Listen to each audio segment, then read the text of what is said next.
ನಮಸ್ತೆ, ಜೈ ಹಿಂದ್. ಸೈನಿಕರ ಮೈಸೂರು ವತಿಯಿಂದ ಕೊಡುವಂಥ ಎಲ್ಲ ಇನ್ಫಾರ್ಮೇಶನ್ ವಿಡಿಯೋಗಳು ಬಹಳಷ್ಟು ಮಕ್ಕಳಿಗೆ ಅನುಕೂಲ ಆಗ್ತಾರಂಥದ್ದನ್ನು ಗಮನಿಸ್ತಾ ಇದ್ದೀವಿ. ವರ್ಷ ಪೂರ್ತಿ ಡಿಫೆನ್ಸ್ಗೆ ಸಂಬಂಧಪಟ್ಟಂತೆ ಕೇವಲ 10th ಪಾಸ್ ಆಗಿದ್ರೆ ಸಾಕು, PUC ಪಾಸ್ ಆಗಿದ್ರೆ ಸಾಕು, ಬಹಳಷ್ಟು ಅಪ್ಲಿಕೇಶನ್ ನೀವು ಅಪ್ಲಿಕೇಶನ್ ಹಾಕೊಬಹುದು. ಒಂದು ವರ್ಷಕ್ಕೆ ನೀವು ಸೈನ್ಸ್ ಕ್ಯಾಂಡಿಡೇಟ್ ಆಗಿದ್ರೆ ಸುಮಾರು 32ಕ್ಕೂ ಹೆಚ್ಚು ನೀವು ಜಾಬ್ಗಳಿಗೆ ಅಪ್ಲಿಕೇಶನ್ ಹಾಕೊಬಹುದು. ಆರ್ಟ್ಸ್ ಕಾಮರ್ಸ್ ಆಗಿದ್ರೆ ಸುಮಾರು 26 ಅಪ್ಲಿಕೇಶನ್ ನೀವು ಹಾಕೊಬಹುದು. ಹಾಗಾಗಿ ಬಹಳಷ್ಟು ವೇಕೆನ್ಸಿ ಬಿಟ್ಟಾಗ ನೀವು ಒಂದೇ ಪ್ರಿಪರೇಷನ್ ಅಂದರೆ ಡಿಫೆನ್ಸ್ ಸಂಬಂಧಪಟ್ಟಂತೆ ನೀವು ಒಂದೇ ಒಂದು ರಿಟರ್ನ್ ಎಕ್ಸಾಮ್ ಸಂಬಂಧಪಟ್ಟಂತ 4 ಸಬ್ಜೆಕ್ಟ್ನ ನೀವು ಕರೆಕ್ಟಾಗಿ ಪ್ರಾಕ್ಟೀಸ್ ಮಾಡಿಬಿಟ್ರೆ ಸಾಕು, 100% ಒಂದಲ್ಲ ಒಂದು ಜಾಬ್ ನಿಮಗೆ ಖಂಡಿತವಾಗಿ ನಿಮ್ಗೆ ಸಿಗುತ್ತೆ.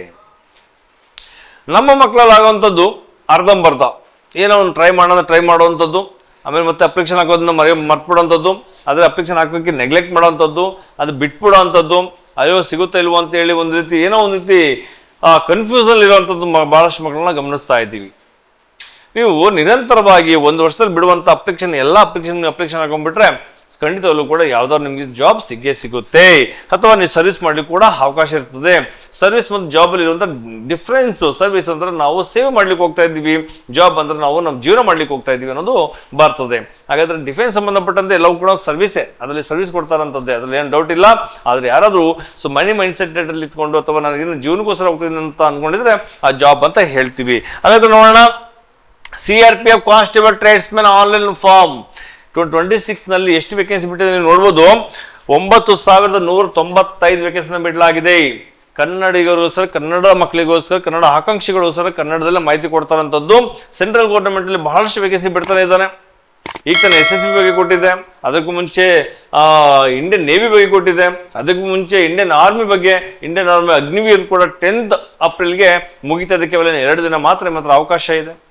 Apply online start date 20 April ಶುರು ಆಗ್ತಾ ಇದೆ. ಇನ್ನು 12 ದಿನಗಳು ನಿಮ್ಮ ಟೈಮ್ ಇದೆ. ಸೊ 20ನೇ ತಾರೀಕಿಂದ ಶುರು ಆಗ್ತಾ ಇದೆ, 19 ಮೇಗೆ ಮುಗಿತಾ ಇದೆ. ಸೊ ಜೊತೆಗೆ ಇದು ಯಾವಾಗ ಎಕ್ಸಾಮ್ ಅಂತ ಅದನ್ನು ಅಪ್ಡೇಟ್ ಮಾಡ್ತೀನಿ ಅಂತ ಹೇಳಿದ್ದಾನೆ.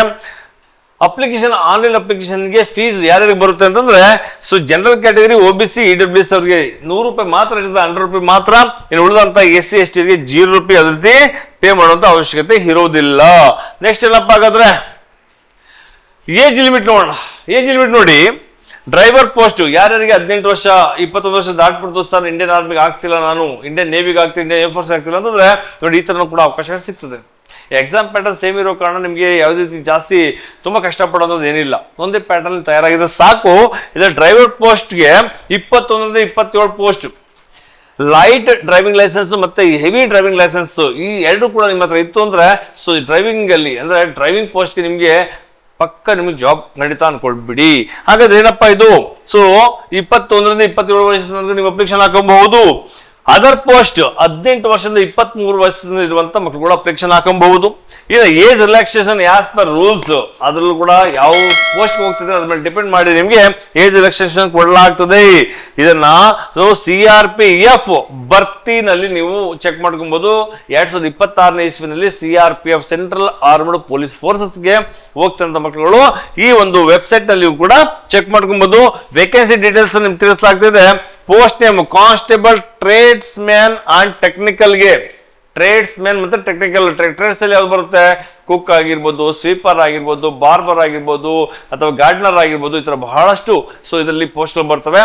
ಅಂತವ್ರಿಗೆ 9175 ಪೋಸ್ಟ್ ಬಿಡಲಾಗಿದೆ, ಬಿಗ್ ವೇಕೆನ್ಸಿ ಬಿಡಲಾಗಿದೆ.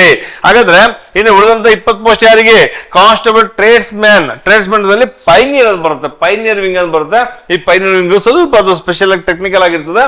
ಅಂತ ಪೋಸ್ಟ್ ಗಳಿಗೆ 20 ಪೋಸ್ಟ್ ಮಾತ್ರ ಕೊಡಲಾಗಿದೆ. ಎಜುಕೇಶನ್ ಕ್ವಾಲಿಫಿಕೇಶನ್ ಏನಿರಬೇಕು CRPFಗೆ? ಅದ್ರ ಮುಂಚೆ ನಾನು CRPF ಅಂದ್ರೆ ಏನು, CRPF ಡ್ಯೂಟಿ ಏನ್ ಮಾಡುತ್ತೆ ಅನ್ನೋ ಬಗ್ಗೆ 1-2 ನಿಮಿಷ ಮಾತಾಡ್ಬಿಡ್ತೀನಿ. ವಿಡಿಯೋ ಸ್ವಲ್ಪ ಲಾಂಗ್ ಆಗ್ಬೋದು, ಬಟ್ ಇದರಿಂದ ಆಗುವಂತ ಲಾಭಗಳೇನು, ಇದರಿಂದ ನಷ್ಟ ಏನು, ಇದು ತಿಳ್ಕೊಬೇಕು. ಸುಮ್ಮನೆ ಅಪ್ಲಿಕೇಶನ್ ಹಾಕ್ಬಿಡ್ತೀವಿ, ನಿಜ ಎಲ್ಲಿ ಸಿಗೋದು ಕೂಡ ಒಂದು ಜಾಬ್ ಸಿಗ್ಲಿ ಅನ್ನೋದು ಉದ್ದೇಶ ಇರ್ತದೆ. ಆದ್ರೆ ಈ ಒಂದು ಹಿನ್ನೆಲೆ ನಮ್ಗೆ ಮುಂದೆ ಫ್ಯೂಚರ್ ಇದೆಯಾ, ನಮ್ಮ ಲೈಫ್ಗೆ ಅನುಕೂಲ ಆಗುತ್ತಾ ಅಂತ ತಿಳ್ಕೊಬೇಕಾಗುತ್ತೆ. CRPF central armed police forces, BSF border security forces. ಈ CRPF, BSF, CSF, SSB, ITBP ಈ ಥರ ಬೇರೆ ಬೇರೆ ಪೋಸ್ಟ್ಗಳನ್ನ ಕೊಡಲಾಗ್ತದೆ. ಅದು ಅವ್ರ ಡ್ಯೂಟಿ ಬೇರೆ ಬೇರೆ ಥರನೇ ಡ್ಯೂಟಿನೂ ಕೂಡ ಅವ್ರಿಗೆ ಕೊಡಲಾಗಿದೆ. ಆ CRPF ಏನು ಮಾಡುತ್ತೆ ನೀವು ನೋಡಿರ್ಬೋದು, ಎಲೆಕ್ಷನ್ ಡ್ಯೂಟಿ ಅಂದ್ರೆ ಸಾಕು, ಇಲ್ಲಿ ನೋಡಿದ್ರು CRPFನೇ ಕಾಣ್ತಾ ಇರ್ತದೆ. ಇಂಟರ್ನಲ್ ಡ್ಯೂಟಿಗಳು, ಇಂಟರ್ನಲ್ ಆಗುವಂಥ ಸಮಸ್ಯೆಗಳನ್ನ, ಜನಸಾಮಾನ್ಯರಲ್ಲಿ ಆಗಿರುವಂಥ ಗೊಂದಲಗಳು, ಜನಸಾಮಾನ್ಯರಲ್ಲಿ ಏನಾದರೂ ತೊಂದರೆಗಳಾದಾಗ ಮಾತ್ರ ಹೋಗ್ತಾರೆ. ಏನಾದರೂ ಗೊಂದಲಗಳಾದಾಗ, ಬೀಡ್ದಾಡ್ ಅಂದರೆ ತುಂಬ ಕ್ರೌಡ್ ಆದಾಗ, ಜಗಳಗಳಾದಾಗ, ಅಥವಾ VIP ಪ್ರೊಟೆಕ್ಷನ್ ಕೊಡಬೇಕು ಅಂತಂದಾಗ. ಸೊ ಇವಾಗ ನೀವು ನೋಡಿರ್ಬೋದು, ಜಾರ್ಖಂಡ್ ಕಡೆ ಎಲ್ಲವೂ ಕೂಡ ನೆಕ್ಸಲೈಟ್ಸ್ ಜೊತೆಗೆ ಹೊಡೆದಾಡ್ತಾರೆ ಯಾರು? CRPF. ನೆಕ್ಸಲೈಟ್ಸ್ ನಾಶ ಮಾಡ್ಲಿಕ್ಕೋಸ್ಕರನೇ CRPF ನಲ್ಲಿ ಕೋಬ್ರಾ ಕಮಾಂಡೋಗಳು ಇರ್ತದೆ. ಆ ಕೋಬ್ರಾ ಕಮಾಂಡೋಗಳು ತಯಾರು ಮಾಡ್ತಾರೆ. ಸೊ ಇಷ್ಟೇ ಅಂತಲ್ಲ, ಬಹಳಷ್ಟು ಇಂಟರ್ನಲ್ ಸೆಕ್ಯೂರಿಟಿಗೆ ಸಂಬಂಧಪಟ್ಟಂತೆ ಸ್ಟೇಟ್ ಲೆವೆಲಲ್ಲೂ ಕೂಡ ಬೇರೆ ಬೇರೆ ಕಡೆ ಹೋಗಿ ಡ್ಯೂಟಿನ ಸಲ್ಲಿಸ್ತಾ ಇದ್ದಾರೆ. ಇದು CRPF ಡ್ಯೂಟಿ ಮಾಡುವಂಥ ಕೆಲಸಗಳು. ಇಷ್ಟೇ ಅಂತಲ್ಲ, ಇವರಿಗೆ NSG ನಲ್ಲಿ ಕೂಡ ಅವಕಾಶ ಸಿಗುತ್ತೆ. CRPF ಕೇವಲ ಇಲ್ಲಿ ಪೀಸ್ಫುಲ್ ಏರಿಯಾದಲ್ಲಿ ಡ್ಯೂಟಿ ಮಾಡೋದಿಲ್ಲ, ಇದು ಡಿಸ್ಟರ್ಬಿಂಗ್ ಏರಿಯಾದಲ್ಲಿ ಕೂಡ ಡ್ಯೂಟಿ ಮಾಡ್ತಾರೆ. ಈಗಾಗಲೇ ಹೇಳಿದ್ರೆ ಜಾರ್ಖಂಡ್ ಅಂತ ಹೇಳಿ ಒಂದು ಉದಾಹರಣೆ ಕೊಟ್ಟೆ. ಹಾಗೆ ಜಮ್ಮು ಕಾಶ್ಮೀರದಲ್ಲೂ ಕೂಡ ರೋಡ್ ಓಪನಿಂಗ್ ಪಾರ್ಟಿ ಅಂತೇಳಿ ಕೂಡ ಅಲ್ಲೂ ಡ್ಯೂಟಿ ಮಾಡ್ತಾರೆ. ಇವರು ಕೂಡ ಹವಾಗುಣಗಳು ಚೇಂಜ್ ಆಗ್ತವೆ. ಬೆಟ್ಟಗುಡ್ಡ ಪ್ರದೇಶ ಆಗಿರಲಿ, ಚಳಿಗಾಳಿ ಪ್ರದೇಶ ಆಗಿರಲಿ, ಬಹಳಷ್ಟು ಸಂಕಟ ಎದುರಿಸುವಂಥ, ಕಷ್ಟಪಡುವಂಥ ಜಾಗದಲ್ಲೂ ಕೂಡ ಡ್ಯೂಟಿ ಮಾಡ್ತಾರೆ. ಕೆಲವೊಂದು ಸಮಯ ಸೊ ಅವ್ರಿಗೆ ಒಂದು ಪೀಸ್ಫುಲ್ ಆಗಿ ಒಳ್ಳೆಯ ಡ್ಯೂಟಿ ಕೂಡ ಸಿಗ್ತದೆ. ಹಾಗಾದ್ರೆ ಇವ್ರು ಫ್ಯಾಮಿಲಿ ಕರ್ಕೊಂಡು ಹೋಗ್ಬೋದಾ? ಖಂಡಿತ ಕರ್ಕೊಂಡು ಹೋಗ್ಬೋದು. ಅವರು ಕೂಡ ಅವಕಾಶಗಳು ಅವರ ಡಿಪೆಂಡಿಂಗ್ ಆನ್ ಡ್ಯೂಟಿ, ಎಲ್ಲಿ ಡ್ಯೂಟಿ ಡಿಪೆಂಡ್ ಮಾಡಿ ಫ್ಯಾಮಿಲಿ ಕೂಡ ಕ್ವಾರ್ಟರ್ಸ್ ಕೊಡ್ತಾ ಅವ್ರಿಗೆ ಅವಕಾಶನ ಕೊಡಲಾಗ್ತದೆ. ಸ್ಯಾಲ್ರಿ ಕೂಡ ಚೆನ್ನಾಗಿರ್ತದೆ. ಅಥವಾ ಇಂಡಿಯನ್ ಆರ್ಮಿ ಅಗ್ನಿವೀರ್ನಲ್ಲಿ 4 ವರ್ಷ ಡ್ಯೂಟಿ ಅಂದ್ರೆ ಆ ಥರ ಇರಲಿಲ್ಲ. ಇದು ಪರ್ಮನೆಂಟ್ ಡ್ಯೂಟಿ. ಅವರಿಗೆ ಮಿನಿಮಮ್ 20 ಇಯರ್ಸ್ ಡ್ಯೂಟಿ ಮಾಡಬೇಕಾಗುತ್ತೆ. 18-20 ವರ್ಷದಲ್ಲಿ ಓದಂಥದ್ದು. ಸೊ 20 ವರ್ಷ ಡ್ಯೂಟಿ ಮಾಡಿದ್ರೆ ಆಲ್ಮೋಸ್ಟ್ ಒಂದು 40+ ಏಜಲ್ಲಿ ಅವರು ವಾಪಸ್ ಕೂಡ ಬರ್ಲಿಕ್ಕೆ ಅವಕಾಶ ಇರ್ತದೆ. ಸೊ ಇನ್ನೂ ಕೂಡ ಡ್ಯೂಟಿನ ಕೂಡ ಕಂಟಿನ್ಯೂ ಮಾಡ್ಲಿಕ್ಕೆ ಕೂಡ ಅವಕಾಶಗಳಿರ್ತದೆ. ಅದಾದ ನೆಕ್ಸ್ಟ್ ನೋಡೋಣ, CRPF ಬಗ್ಗೆ ಒಂದು ಸಂಪೂರ್ಣ ವಿಡಿಯೋನ ಮತ್ತೊಮ್ಮೆ ಕೊಡ್ತೀನಿ. ಸೊ ಅದಾದ್ರೆ ನೋಡೋಣ, ಕಾನ್ಸ್ಟೇಬಲ್ ಡ್ರೈವರ್ ಏನಿದೆ, ಯಾರಿಗೆ ಏನೇನು ಎಜುಕೇಶನ್ ಇರಬೇಕು, ನೀವು ಏನೇ ಇದ್ರಲ್ಲಿ ಹೋದ್ರೂ ಕೂಡ ಸಂಪೂರ್ಣವಾಗಿ 10th ಪಾಸ್ ಆಗಿರ್ಬೇಕು. 10th ಪಾಸ್ ಮೇಲೆ ತಗೊಳ್ತಾರಂಥದ್ದು. ಅದರಲ್ಲಿ ಟೆಕ್ನಿಕಲ್ ತಗೊಂಡಾಗ ಏನ್ ಮಾಡ್ತಾನೆ, ITI ತಗೋಬೇಕು. ITI ಪಾಸ್ ಆಗಿರ್ಬೇಕು. ಅದರಲ್ಲಿ 2 ಇಯರ್ಸ್ ಸರ್ಟಿಫಿಕೇಟ್ ಇರಬೇಕು. ಯಾರಿಗೆ? ಮೊದಲು ಹೇಳಿದ್ರೆ ಪೈನಿಯರ್ ಅಂತ ಹೋದಾಗ ಅಥವಾ ಕೆಲವೊಂದು ಟೆಕ್ನಿಕಲ್ ಆಗಿ ಹೋದಾಗ ಅವರಿಗೆ ಸೊ ITI ಆಗ್ಬೇಕು ಅಂತ ಸ್ಪೆಷಲ್ ಆಗಿ ಕೇಳ್ಕೊಂಡಿದ್ದಾನೆ. ಸೊ ಅದ್ ಬಿಟ್ರೆ ನೆಕ್ಸ್ಟ್ ಟ್ರೇಡ್ಸ್ ಅಂತ ಬಂದಾಗ, ನೀವು ಟ್ರೇಡ್ಸ್ ಯಾವ ಟ್ರೇಡ್ ಹೋಗ್ತಾರೆ ಅದ್ರಲ್ಲಿ ನೀವು ಎಕ್ಸ್ಪರ್ಟ್ ಇರಬೇಕು. ಅದ್ರಲ್ಲಿ ನಿಮಗೆ ಅನುಭವ ಇರಬೇಕು. ಅಲ್ಲಿ ನಿಮಗೆ ಪ್ರಾಕ್ಟಿಕಲ್ ಚೆಕ್ ಮಾಡಿದಾಗ ನಿಮ್ಮ ಹತ್ರ ಆ ಕ್ವಾಲಿಫೈ ಆಗ್ಲೇಬೇಕು. ಅಥವಾ ಕ್ವಾಲಿಫೈ ಆಗಲಿ ಅಂದ್ರೆ ಖಂಡಿತ ನಿಮ್ಮನ್ನ ರಿಜೆಕ್ಟ್ ಮಾಡ್ಬಿಡ್ತಾರೆ. ಮೋಡ್ ಆಫ್ ಸೆಲೆಕ್ಷನ್ ಏನಪ್ಪಾ ಇರ್ತದೆ? ಮೋಡ್ ಆಫ್ ಸೆಲೆಕ್ಷನ್ ಅಲ್ಲಿ ಮೊದಲು ನಿಮಗೆ PET ಅಂಡ್ PST ಆಗುತ್ತೆ. PET ಅಂದ್ರೆ ಫಿಸಿಕಲ್ ಎಫಿಷಿಯನ್ಸಿ ಟೆಸ್ಟ್, PST ಅಂದ್ರೆ ಫಿಸಿಕಲ್ ಸ್ಟ್ಯಾಂಡ್ ಟೆಸ್ಟ್. ನಿಮ್ಗೆ ಏನಿದೆ ರನ್ನಿಂಗ್ ನಿಮ್ಗೇನಿದೆ ರನ್ನಿಂಗು 5 ಕಿಲೋಮೀಟರ್ ಅಥವಾ 1000 ಮೀಟರ್, ಅದ್ರ ಬಗ್ಗೆ ನೆಕ್ಸ್ಟ್ ವಿಡಿಯೋದಲ್ಲಿ ಕೊಡ್ತೀನಿ. ಸೊ ನಿಮಗೆ PET ಮತ್ತು PST ಆಗ್ತದೆ. ಅದಾದ ನಂತರ ನಿಮಗೆ CBT ಆಗುತ್ತೆ. CBT ಅಂದ್ರೆ ಕಂಪ್ಯೂಟರ್ ಬೇಸ್ಡ್ ಟೆಸ್ಟ್ ಆಗುತ್ತೆ. ಆ ಟೆಸ್ಟ್ ಎಕ್ಸಾಮ್ ಆಗುತ್ತೆ. ಎಕ್ಸಾಮ್ ಆದ್ಮೇಲೆ ನೆಕ್ಸ್ಟ್ ನಿಮ್ಗೆ ಬರುವಂಥದ್ದು document verification, medical examination, next ಬರುವಂಥದ್ದು ನಿಮಗೆ ಮೆರಿಟ್ ಲಿಸ್ಟ್ ಬರ್ತದೆ.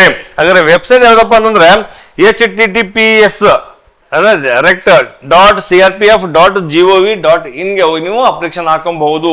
ಅಪ್ಲಿಕೇಶನ್ ಬಗ್ಗೆ ಸಮಸ್ಯೆ ಇತ್ತು ಅಂದ್ರೆ ಖಂಡಿತ ಕೂಡ ನಾವು ಲಿಂಕ್ ನ ಶೇರ್ ಮಾಡಿರ್ತೀವಿ, ಡಿಸ್ಕ್ರಿಪ್ಷನ್ ಅಲ್ಲಿ ಚೆಕ್ ಮಾಡ್ಕೊಬಹುದು. ಇನ್ನಷ್ಟು ಮಾಹಿತಿಗೆ ನಮ್ಮ ಸಂಗಡ ಮೈಸೂರಿನ ಯೂಟ್ಯೂಬ್ ಚಾನಲ್ ನೋಡ್ತಾ ಇರಿ. ಏನಾದ್ರು ಡೌಟ್ ಇದ್ರೆ ಖಂಡಿತ ನೀವು ಕಮೆಂಟ್ಸ್ ಬಾಕ್ಸ್ ಅಲ್ಲಿ ಹಾಕಿ, ಸಾಧ್ಯ ನಾವು ನಿಮಗೆ ರಿಪ್ಲೈ ಕೊಡ್ತೀವಿ. Thank you. ನಮಸ್ತೆ. ಜೈ Hind. Namaste, Jai Hind. Dreaming to wear the uniform to serve the nation with pride?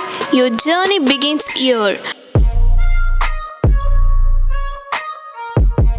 At Sainik Academy, Mysuru, we prepare young aspirants for Indian military exams like NDA, CDS, AFCAT, Navy, Air Force and Army, technical and non-technical group, Agniveer GD, soldiers and Coast Guards. Paramilitaries like SSC, CPO, Central Armed Police Forces, which includes BSF, CISF, CRPF, Assam Rifle, ITBP, SSF, NIA, Delhi Police, RPF, CGL, CHSL, RRB, MTS, SSP, State Police, Forest Guard and Fire Brigades, PC, PSI and more. Specialized coaching for competitive exams, SAM offering a combination of school education and focused coaching for 4th to 10th grade students preparing for RMS, Sainik School, JNV. And also we offering college education and defense coaching for advanced career opportunities.